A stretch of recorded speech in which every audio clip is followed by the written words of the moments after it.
would like to complete your ensemble. Oh, no. There's something else of yours that I want. Oh, really? What's that?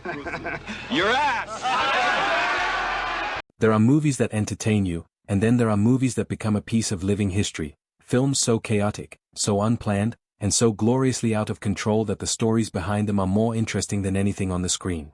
The Cannonball Run is exactly that kind of movie. Released in 1981, it packed some of Hollywood's biggest names into fast cars, pointed them across the country, and somehow turned the whole thing into one of the most beloved comedies of its era. But here's the thing. Most people who have seen this film, even the ones who have watched it a dozen times, have absolutely no idea what was really going on behind the scenes. The secrets buried inside this production are stranger, funnier, sadder, and more surprising than anything Burt Reynolds ever did on camera. So buckle up, because we are about to take a ride through everything you never noticed about the Cannonball Run. Before there was a movie, before there was a script, before anyone in Hollywood had even dreamed of turning this story into a comedy, there was a man named Brock Yates sitting behind the wheel of a car, about to do something completely illegal. Yates was a prominent automotive journalist working for Car and Driver magazine in the early 1970s, and he had grown absolutely fed up with the United States government's decision to impose a national speed limit. To Yates, this wasn't just an inconvenience, it was an insult to skilled drivers everywhere, a bureaucratic overreach that treated every American motorist like an incompetent teenager who couldn't be trusted on the open road. So in 1971, Yates did what any reasonable, rational person would do in his situation.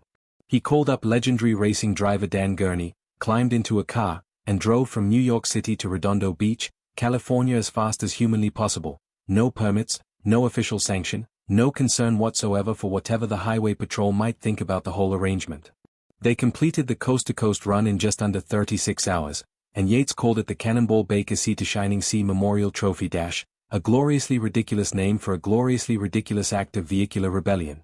What Yates probably did not expect was that his little protest would catch fire the way it did. Word spread through the automotive underground, and over the next several years, the Cannonball became a genuine phenomenon. Multiple iterations of the race followed, each one attracting more drivers, more elaborate vehicles, and more creative attempts to outsmart the law.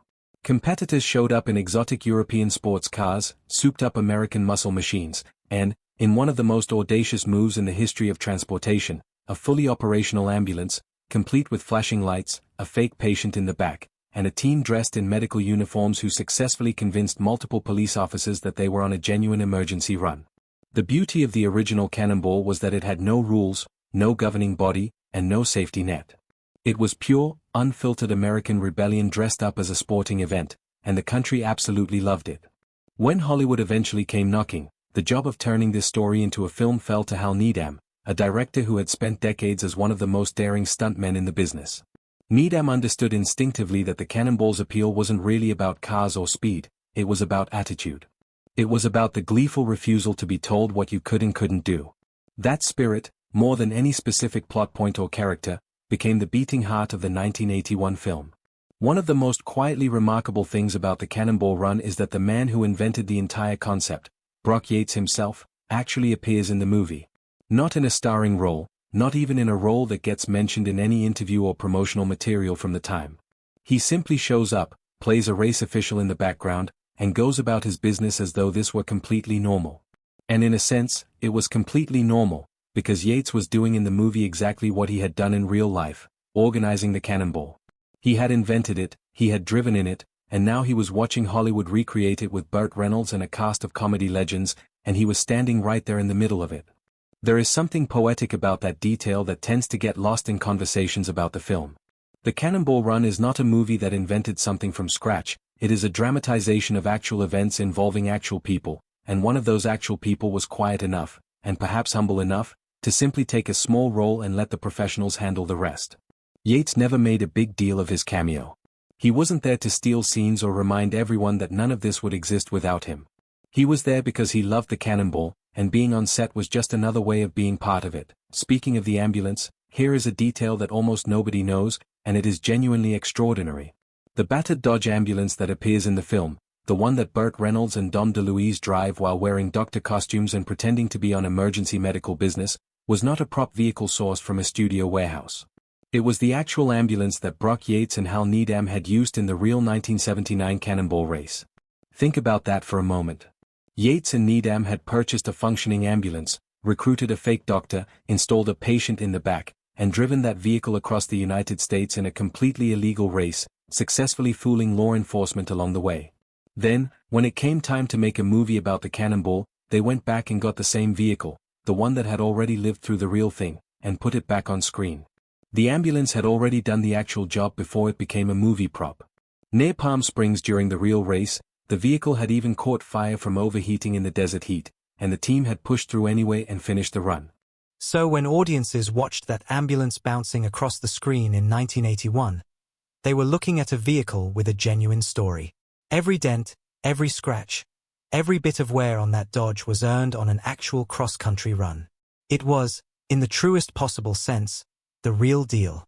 Burt Reynolds was, in the early 1980s, arguably the biggest movie star in the world. His combination of charm, physicality, and effortless comedy had made him a phenomenon, and his friendship with director Hal Needham. They had worked together on Smokey and the Bandit and developed genuine trust in each other over years of collaboration. Made it feel natural that he would sign on for the Cannonball Run when Needham came calling. The problem was that Reynolds apparently said yes before he really understood what he was saying yes to.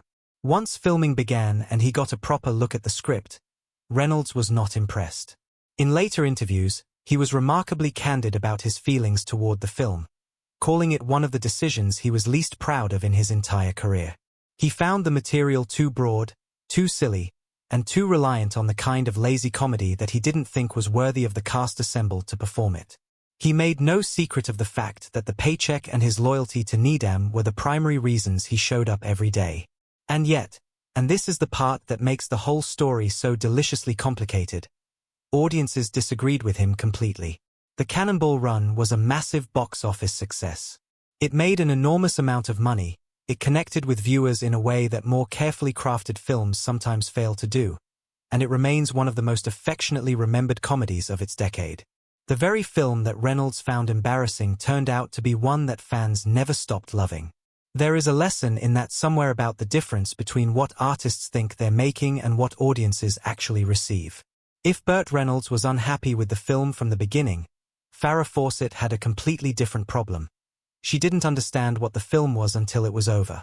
Fawcett, who had become famous for her role on Charlie's Angels and was considered one of the most recognizable faces in American entertainment, read the script and came away with the impression that she was signing on for something with genuine dramatic weight. The script involved fast cars, a love story, and a cross-country journey, and somehow she interpreted that combination as pointing toward a serious road movie rather than an all-out comedy. No one corrected her misunderstanding. So Fawcett showed up on set and played her role with complete sincerity, treating every scene as though it had real emotional stakes. Meanwhile, around her, Dean Martin was arriving in a priest costume while visibly drunk, Sammy Davis Jr. was improvising jokes between takes, Dom DeLuise was dissolving into helpless laughter every few minutes, and the entire production was operating with the organized chaos of a particularly energetic birthday party. Fawcett saw all of this and apparently assumed the tone would become clearer as filming progressed. It did not. She reportedly did not fully grasp that she had been in a broad comedy until she attended the film's premiere and watched the finished product with an audience that was laughing from start to finish. The remarkable thing, and this is a genuine testament to what committed, instinct-driven performance can do, is that her confusion actually improved the movie.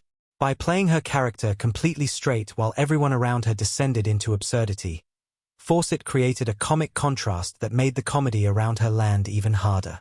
She was the straight woman without knowing she was the straight woman, and it worked perfectly. Sammy Davis Jr. was not supposed to be in the Cannonball Run.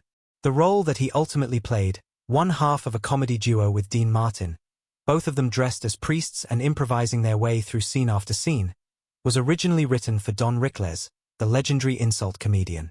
Rickles dropped out at the last minute, leaving the production with a significant gap in its cast at a moment when there wasn't much time to fill it.